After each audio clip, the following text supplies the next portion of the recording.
मैं डंके के चोट पर इस बात को कहना चाहता हूँ कि राम कोई भगवान नहीं है, और अगर राम भगवान थे या हैं तो मर क्यों गए। अब आप अंदाजा लगाइए कि भगवान श्री राम के अस्तित्व पर कोई सवाल उठाए और वो विपक्षी पार्टी का नेता हो तो क्या कहलाया जाएगा। बीजेपी के मुताबिक ये रामद्रोही हैं। एक थी मैडम संत के वेश में साध्वी, वो राम जाति और दूसरे शब्द का इस्तेमाल करती थी, याद है आपको।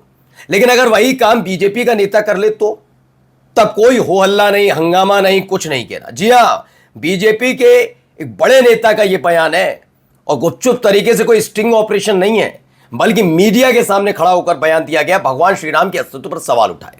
यही नहीं, अब जब चंदे पर फिलहाल अभी रोक लगा दी गई है, कहा जा रहा है कि नकदी जो है चढ़ावे को लेकर बहुत सारी चीजें हैं, इस पर अब जो कल तक भारतीय जनता पार्टी के इर्द गिर्द ही भगवान श्री राम की रूपरेखा को रच रहे थे, जबकि भगवान श्री राम का तो भाई अस्तित्व बहुत बड़ा है, वो अब नाराज होने लगे हैं, उनके अपने लोग नाराज होने लगे हैं। और क्या क्या कहा जा रहा है आज वो भी दिखाता हूं।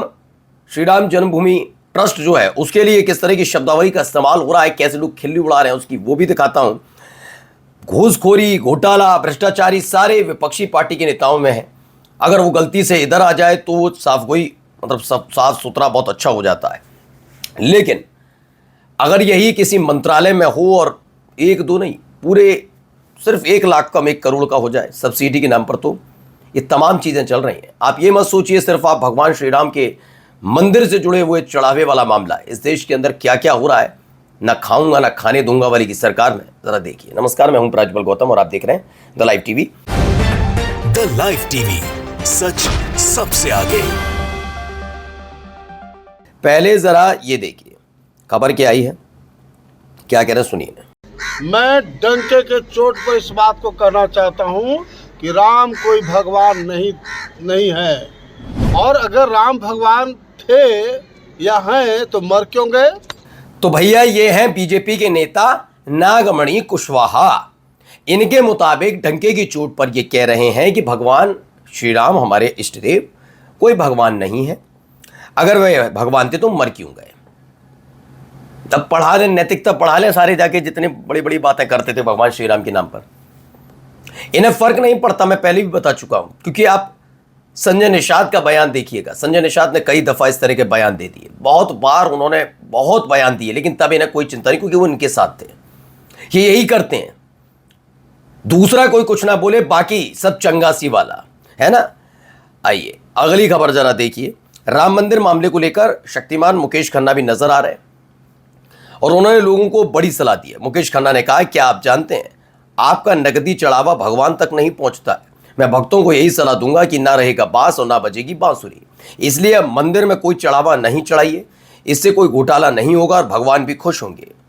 ये लगातार अब कहने लगे हैं। पिछले कुछ महीनों से मुकेश खन्ना हर मुद्दे पर अपनी प्रतिक्रिया दे रहे हैं और अब तो उन्हें काम भी मिलने लगा है। इस पर जैकी यादव ने कहा है, लेकिन फिलहाल आप समझिए चल क्या रहा है। चढ़ावा मत चढ़ाओ तो नहीं मिलेगा। खबर देखिए, भी उनके अपने विचार हो सकते हैं मुकेश खन्ना की, क्योंकि नाराजगी हर एक जो प्रॉपर सनातनी में उनकी बात में, कट्टर शब्द जैसे ही आता है तो मैं नहीं मानता किसी को, चाहे कट्टर कोई किसी भी धर्म से जुड़ा हुआ, मैं उनकी बात नहीं कर रहा। मैं प्योर सनातनी जो वाकई श्रद्धा रखते हैं भगवान में और वाकई पॉलिटिकल पार्टी को, राजनीति को धर्म से दूर रखते हैं, मैं उनकी बात कर रहा हूं। उनके लिए उनके अंदर एक गुस्सा है। गुस्सा तो देखिए इधर भी है।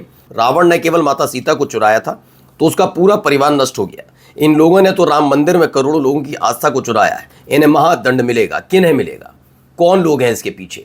सिर्फ इतने जो 8 लोग हैं, या 2 इस्तीफा वाली बात क्यों नहीं हो रही? क्यों ट्रस्ट के तमाम सदस्य और अध्यक्ष की बात नहीं हो रही?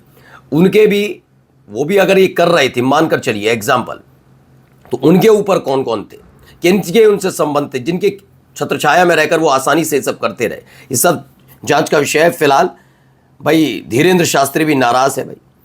अब सूर्य समाजवादी ने एक चीज़ लिखी है, अच्छा हुआ कि राम जी की सेना में वानर थे, अयोध्या ट्रस्ट वाले होते तो सेना सोने की लंका देखकर रावण की साइड हो जाते। खैर ये वाला नया नहीं है, इससे पहले भी एक अधिकारी हैं, उन्होंने ये लिख दिया था अपने वॉल पर, तो उनसे जांच पड़ताल कर ली गई है कि आपने ये कैसे लिख दिया। कि इसी मामले पर तो सरकार फंसी हुई है। जो राम को लाए हैं हम उनको लाएंगे वाला था। अब खुद ही देख लीजिए, जो राम को लाए हैं, वैसे तो मैं पहले भी कहता था राम को नहीं ला सकता कोई, लेकिन आज मैं उस गाने से संतुष्ट हूँ। जो राम को लाए हैं, जब वो राम को ला सकते तो राम मंदिर से भी खेला कर सकते हैं। कोई बड़ी बात थोड़ी ना है किसी के लिए, है ना। आइए, union minister gets ₹99 lakh subsidy for his cucumber farm from scheme under own ministry. ये खेल हो रहा है। क्या बताया जा रहा है? ना खाऊंगा ना खाने दूंगा। As MOS agriculture, Bhagirath Choudhary is office of vice president of the board that approved his Rajasthan project for horticulture scheme. He is one of only 467 approvals last year. ठीक है ना। मंत्री जी अपने ही मंत्रालय से 99 लाख की सब्सिडी पा गए। हर स्तर पर जमकर भ्रष्टाचार चल रहा है। जनता को हिंदू मुसलमान में उलझाकर सब लूटने में लगे हैं। मैंने कहा ना, आप सिर्फ ये मत सोचिए भगवान श्री राम के मंदिर के चढ़ावे वाला मामला है, शिलालेख वाला मामला है। नहीं, इससे आगे की कहानियां बहुत सारी हैं। कैग की रिपोर्ट तब आती रहती थी जब मनमोहन सिंह प्रधानमंत्री थे, लेकिन अब कैग की रिपोर्ट भी कहीं नहीं नजर आती। काकभूषणी नहीं छोड़ा तो कैग क्या चीज़ है ना। फिलहाल एक तस्वीर खूबसूरत, ये भी देखते चलिए क्या हो रहा है। ये देखिए, मुहर्रम ताजिया वहाँ रखा हुआ है, एक हिंदू महिला जाती है। ये पहले भी उतर आई, ये नया नहीं है, लेकिन पिछले कुछ सालों में आपने देखा होगा ये हिंदू का त्यौहार, ये मुसलमान का त्यौहार, ये कौन करते हैं? संवैधानिक पदों पर बैठे लोग ही करने लगे। तब से चीज़ें खराब हुई। वरना ये तस्वीरें मैं आपको पहले ही बता दूं, 2014 से पहले तो हमने तब से ही पत्रकारिता शुरू की है। मैंने कई दफ़ा देखी है और इस पर बड़ा हैरत और आश्चर्य नहीं होता था, अब होने लगा है। हैरत और आश्चर्य इसलिए होता है क्योंकि पहले ये तमाम चीज़ें एक परंपरा का हिस्सा था, हमारे देश का हिस्सा थी। लेकिन अब थोड़ा ये देख कर लगता है ये ऐसे दौर में ये भी चीज़ें हो सकती हैं। झारखंड के कोडरमा में एक हिंदू महिला मुहर्रम की पूजा करती हुई, मुहर्रम का मतलब ताजिए को की पूजा करती हुई दिखी हैं। अब आइए, इस पर कोई बात मत करना। क्या है? देश में पहली बार 50% से ज़्यादा बच्चे सरकारी स्कूलों में नहीं पढ़ रहे हैं, ये नीति आयोग का कहना है। पिछले साल सरकारी स्कूलों की संख्या बढ़ने, नामांकन में वृद्धि और डिजिटल सुधारों के बावजूद सरकारी स्कूल तेज गति से छात्र खो रहे हैं। नीति आयोग की temporal analysis and policy roadmap for quality enhancement report के मुताबिक साल 2005 में देश के 71% सरकारी स्कूल में पढ़ते थे बच्चे, जो अब घटकर 49.24% रह गए हैं। आप कहेंगे बाकी कहाँ है? बाकी को तैयार किया गया। आप झंडा उठाइए, डंडा उठाइए इसके लिए, या फिर वही कि डिग्री मांगोगे तो अदालत तक पहुंच जाएंगे लेकिन डिग्री नहीं दिखाएंगे। उस स्थिति में लेकर जा रहे हैं।